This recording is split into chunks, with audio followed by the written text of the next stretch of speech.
ഇപ്പോ ഈ Israel Iran സംഘർഷം ഒക്കെ രൂക്ഷമാകുമ്പോ നമ്മൾ എപ്പോഴും കേൾക്കുന്നൊരു പേരുണ്ട് അല്ലെ, ഹോർമുസ് കടലിടുക്ക്. അപ്പോ എന്താണ് ലോകത്തിലെ ഏറ്റവും പ്രധാനപ്പെട്ട ഈ ജലപാത? അത് നമ്മുടെയൊക്കെ ജീവിതത്തെ എങ്ങനെയാണ് ബാധിക്കുന്നത്? നമുക്ക് വിശദമായിട്ട് നോക്കാം. ഈ ഒരു ചെറിയ കടലെടുക്ക്, വെറും ഒരു വഴി, അതടഞ്ഞാൽ നമ്മുടെയൊക്കെ അടുക്കളയിലെ എന്ത് സംഭവിക്കും? ചിലപ്പോ കാലിയാകുമോ? അതെ, അതിന്റെ പ്രത്യാഘാതം നമ്മുടെ അടുക്കളയിലും പോക്കറ്റിലും വരെ എത്തും. അതെങ്ങനെയാണെന്നല്ലേ നമുക്ക് നോക്കാം. അപ്പോ ആദ്യം തന്നെ, എന്താണ് ഈ ഹോർമൂസ് കടലെടുക്ക്? എന്തുകൊണ്ടാണ് ഇതിന്റെ സ്ഥാനം ഇത്രയും നിർണായകമാകുന്നത്? നോക്കാം. ഇതൊരു നാച്ചുറൽ പാസേജാണ്, ഒരു സ്വാഭാവിക ഇടനാഴി. നോക്കൂ, ഒരു വശത്ത് ഇറാൻ, മറുവശത്ത് ഒമാനും UAEയും ഒക്കെ ഉൾപ്പെടുന്ന അറേബ്യൻ ഉപദ്വീപ്. ഈ രണ്ട് കരകൾക്കിടയിലൂടെയുള്ള ഈ ജലപാതയില്ലേ, അതാണ് ലോക വാണിജ്യത്തിലെ തന്നെ ഒരു പ്രധാന കണ്ണ്.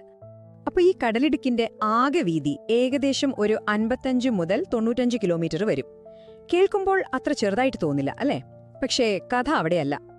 ഇവിടെയാണ് നമ്മൾ ശരിക്കും ഞെട്ടാൻ പോകുന്നൊരു കാര്യം.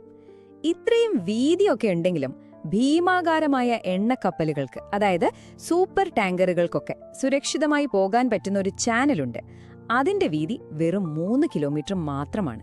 ഒന്ന് ആലോചിച്ചു നോക്കൂ, ലോകത്തിലെ ഏറ്റവും വലിയ കപ്പലുകൾ ഈ ഇത്തിരി പോന്ന വഴിയിലൂടെയാണ് ഞെരുങ്ങി കടന്നു പോകേണ്ടത്. എന്തുകൊണ്ടാണ് ഈ ചെറിയ വഴിയെ ലോകശക്തികൾ ഇത്രയധികം പ്രാധാന്യത്തോടെ കാണുന്നത്? ഉത്തരം വളരെ സിമ്പിളാണ്. കറുത്ത സ്വർണം, എണ്ണ തന്നെ. ഹോർമുസ് കടലിടുക്ക് എന്ന് പറയുന്നത് ലോകത്തിന്റെ ഊർജ്ജ വിതരണ ശൃംഖലയുടെ ഹൃദയമാണ്. അതിന്റെ പ്രധാന ധമനിയാണ്. ദിവസവും ഏകദേശം 21 ദശലക്ഷം ബാരൽ എണ്ണ, അതായത് 2.5 കോടി ബാരൽ.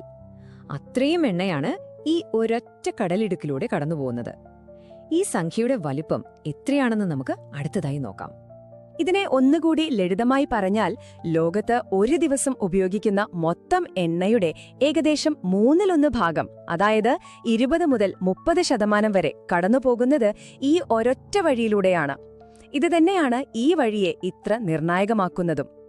ലോകത്തിലെ ഏറ്റവും വലിയ എണ്ണ ഉൽപ്പാദകർ ആരൊക്കെയാ?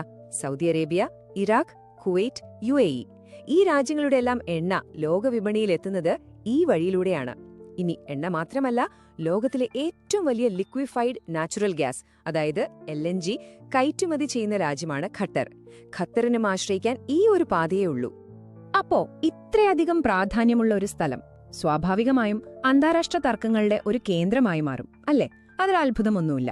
അപ്പൊ നമുക്ക് ഈ കടലിടുക്കിനെ ചൊല്ലിയുള്ള നിയമപരവും സൈനികവുമായ പ്രശ്നങ്ങൾ എന്തൊക്കെയാണെന്ന് നോക്കാം.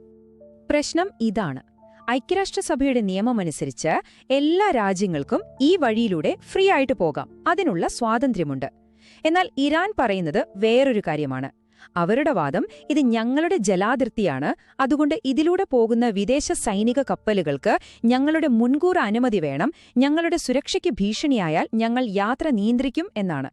ഈ തർക്കം കൂടുതൽ കോംപ്ലക്സ് ആവുന്നത് ഇറാൻ ഈ അന്താരാഷ്ട്ര കരാറിൽ ഒപ്പുവെച്ചിട്ടുണ്ടെങ്കിലും ഇതുവരെ അത് അംഗീകരിച്ച് നിയമമാക്കിയിട്ടില്ല എന്നതുകൊണ്ടാണ്. ഭൂമിശാസ്ത്രപരമായി നോക്കിയാൽ ഇവിടെ കളിയിൽ മുൻതൂക്കം ഇറാന് തന്നെയാണ്. അവരുടെ ചെറിയ അതിവേഗ സ്പീഡ് ബോട്ടുകളും മിസൈലുകളും ഉപയോഗിച്ച് ഈ ഭീമാകാരൻ എണ്ണക്കപ്പലുകളെ എളുപ്പത്തിൽ ലക്ഷ്യം വയ്ക്കാൻ അവർക്ക് കഴിയും. ഈ ഒരു സൈനിക ശക്തി കയ്യിലുള്ളതുകൊണ്ട് തങ്ങൾക്കെതിരെ ഉപരോധം ഏർപ്പെടുത്തുകയോ അല്ലെങ്കിൽ ഒരു യുദ്ധ സാഹചര്യം ഉണ്ടാവുകയോ ചെയ്താൽ ഈ കടലിടുക്ക് അടച്ചുപൂട്ടുമെന്ന് ഇറാൻ എപ്പോഴും ഒരു ഭീഷണിയായിട്ട് ഉപയോഗിക്കാറുണ്ട്. അപ്പോ ഇത്രയും നേരം നമ്മള് ലോകകാര്യങ്ങളൊക്കെ പറഞ്ഞു. ഇനി ഹോർമൂസിൽ നടക്കുന്ന ഒരു ചെറിയ പ്രശ്നം പോലും ഇവിടെ ഇന്ത്യയിലുള്ള നമ്മളെ ഓരോരുത്തരെയും എങ്ങനെയാണ് നേരിട്ട് ബാധിക്കുന്നത് എന്ന് നോക്കാം. ഒന്ന് ചിന്തിച്ചു നോക്കൂ. നമ്മുടെ ഇന്ത്യ ഉപയോഗിക്കുന്ന എണ്ണയുടെ 80%-ലധികവും നമ്മൾ പുറത്തുനിന്ന് ഇറക്കുമതി ചെയ്യുന്നതാണ്. ഇനി ആ ഇറക്കുമതി ചെയ്യുന്ന എണ്ണയുടെ പകുതിയിലധികവും വരുന്നത് എവിടെന്നാണെന്നറിയാമോ? അതെ, ഈ ഒരൊറ്റ ഹോർമുസ് കടലിടുക്ക് വഴി. അപ്പൊ പിന്നെ ഈ വഴി അടഞ്ഞാൽ എന്ത് സംഭവിക്കുമെന്ന് നമുക്ക് ഊഹിക്കാമല്ലോ അല്ലേ? ഇതൊരു ചെയിൻ റിയാക്ഷൻ പോലെയാണ്. വളരെ സിമ്പിളാണ്. ഹോർമൂസിൽ പ്രശ്നമുണ്ടായി, എണ്ണയുടെ സപ്ലൈ കുറഞ്ഞു. അപ്പോ എന്ത് സംഭവിക്കും? ഡിമാൻഡ് കൂടുതലും സപ്ലൈ കുറവും ആവുമ്പോൾ എണ്ണവില ആകാശത്തേക്ക് കുതിക്കും. പെട്രോളിനും ഡീസലിനും വില കൂടുമ്പോൾ സാധനങ്ങൾ കൊണ്ടുപോകുന്ന ലോറികളുടെ വാടക കൂടും. സ്വാഭാവികമായും അതിന്റെ ഫലം എവിടെയെത്തും?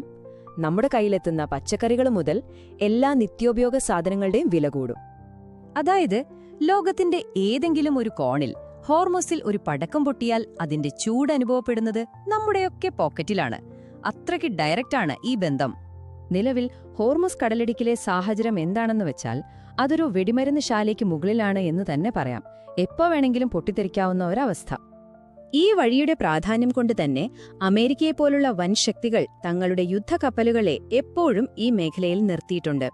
അവരുടെ പ്രധാന ലക്ഷ്യം എണ്ണക്കപ്പലുകളുടെ യാത്രയ്ക്ക് ഒരു തടസ്സവും ഉണ്ടാകരുത് എന്നുറപ്പാക്കുക എന്നതാണ്.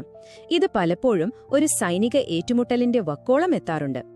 അപ്പോ ചോദ്യം ഇതാണ്, ഈ പ്രശ്നത്തിന് ശാശ്വതമായ ഒരു പരിഹാരം ചർച്ചകളിലൂടെ ഉണ്ടാകുമോ, അതോ ലോകം മറ്റൊരു യുദ്ധത്തിനുകൂടി സാക്ഷ്യം വഹിക്കേണ്ടി വരുമോ?